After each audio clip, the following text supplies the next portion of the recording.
High, সূর্যবংশীর final পার্টটা নিয়ে চলে এসেছি। তো বাকি যেটুকু ছিল রং করতে সেটা আজকে তোমাদের দেখাচ্ছি। তো দেখো, আমি হাতে যে টুপিটা ধরে আছে এখান থেকে করছি। এখানে যে স্কিন কালারটা, যে কালারগুলো আমি চাপিয়েছি স্কিন কালারের সময় সেকেন্ড পার্টে, সেম ওই কালারটাই চাপাচ্ছি। ইয়েলো কার স্কারলেট সাথে মিশিয়ে আমি এটা করছি, ঠিক আছে। তো দেখো, ডিপগুলো আমি না শোকাতে কিন্তু মানে একটা লেয়ার ফার্স্ট টোন দেওয়ার পরে কিন্তু সেকেন্ড টোন আমি যখন দিচ্ছি কালারের, তখন না শোকাতে কিন্তু আমি ডিপ টোনটা দিচ্ছি। এবার দেখো, হাতের মধ্যে তোমরা যে ব্ল্যাক, মানে ব্ল্যাক নয় ওটা দেখতে পাচ্ছ, ওটা ব্রাউন আর ব্লু মিশিয়ে আমি দেখো যে ডিপ পোর্শনগুলো আছে সেই ডিপ পোর্শনগুলো আমি এখানে দিচ্ছি কিন্তু, হ্যাঁ। তো তারপর হালকা মিক্স করে দেবো। মিক্স করার জন্য কোনো জল বা কিছু ইউজ করবে না, এমনি তুলিতে যে কালারটা থাকবে ওটার সাথে একটু টেনে দেবে, মিক্স হয়ে যাবে। দেখো, আমারটা কিন্তু মিক্স হয়ে গেছে।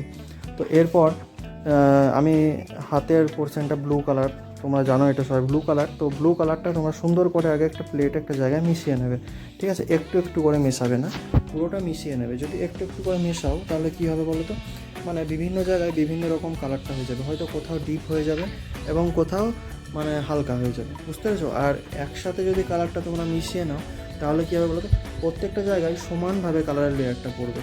তো সেই জন্য আমি তোমাদেরকে বলছি যে তোমরা কালারটা যখন দেবে, যে কোনো কালার, শুধু ব্লু কালার বলে নয়, যেখানে দেখবে যে অনেকটা কালার তোমাকে ইউজ করতে হচ্ছে তখন সেই কালারটাকে বেশি করে মিশিয়ে তখন অ্যাপ্লাই করবে, ঠিক আছে। দেখো, এখানে আমি তোমার সুন্দরভাবে ব্লু কালারটা একদম শেষের দিকে চলে এসেছে এবং এই ব্লু কালারটা শোকাতে না শোকাতেই কিন্তু যে ডিপ পোর্শনগুলো আছে ওগুলো দিয়ে দেবে।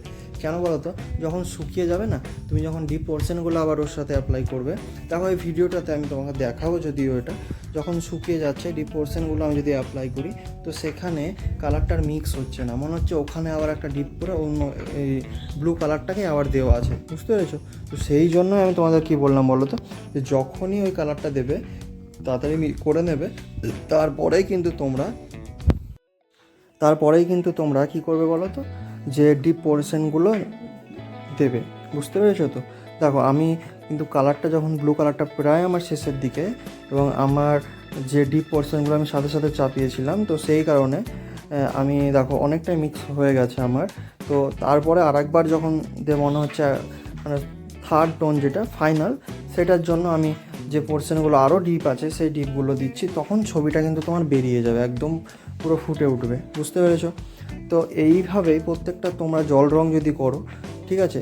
ট্রান্সপারেন্ট ওয়াটার কালার এটা, ঠিক আছে। আমি যেটা তোমাদের দেখাচ্ছি, আমি কলারের যে জায়গাগুলো একটু হালকা মনে হচ্ছিলো একটু ডিপ দিয়ে নিলাম এবং আমি হাতের কাছে এসেছি। দেখো, যেগুলো কালারটা শুকিয়ে যাওয়ার পরে মিক্স হয়ে গেছে, তখন মনে হচ্ছে যারা একটু ডিপ কোথাও লাগতো, তখন তোমার একটু ডিপ কোথাও আমি চাপিয়ে দিলাম, ঠিক আছে। তো এইভাবে এই ছবিটা দেখো সুন্দরভাবে তোমাদের আমি ওয়াটার কালারটা দেখালাম। তো পরবর্তীতে তোমরা যে আমি ভোট করেছিলাম, তো সেখানে তোমরা আশা করছি হার্ভিক পান্ডিয়ার ভিডিওটাই আসবে, ওখানে তোমাদের বেশি রেসপন্স পড়েছে। তো হার্ভিক পান্ডিয়ার ভিডিওটাই আমি পরের ভিডিওতে তোমাদের কাছে নিয়ে আসবো ড্রয়িং। আর এখন ফুটবল চলছে হয়তো, তো তোমাদের যদি ফুটবলের কোনো প্লেয়ার এর ছবি আঁকার জন্য তোমরা আমাকে বলো, সেটাও আমি করবো, রোনাল্ডো, মেসি, যার বলবে। আর এই ভিডিওটি কেমন হলো তোমরা কমেন্টে জানিও, ঠিক আছে। আবার তোমাদের সাথে দেখা হবে পরের ভিডিওতে। আর অবশ্যই তোমরা লাইক, কমেন্ট, শেয়ার যেগুলো করার করে দেবে। ভিডিওটা মাঝপথে তোমরা দেখতে দেখতে ছেড়ে দেবে না, তাহলে কি হয় বলো তো, যারা দেখতে চায় তাদের কাছে পৌঁছায় না। তো টাটা, দেখা হচ্ছে পরের ভিডিওতে, বাই।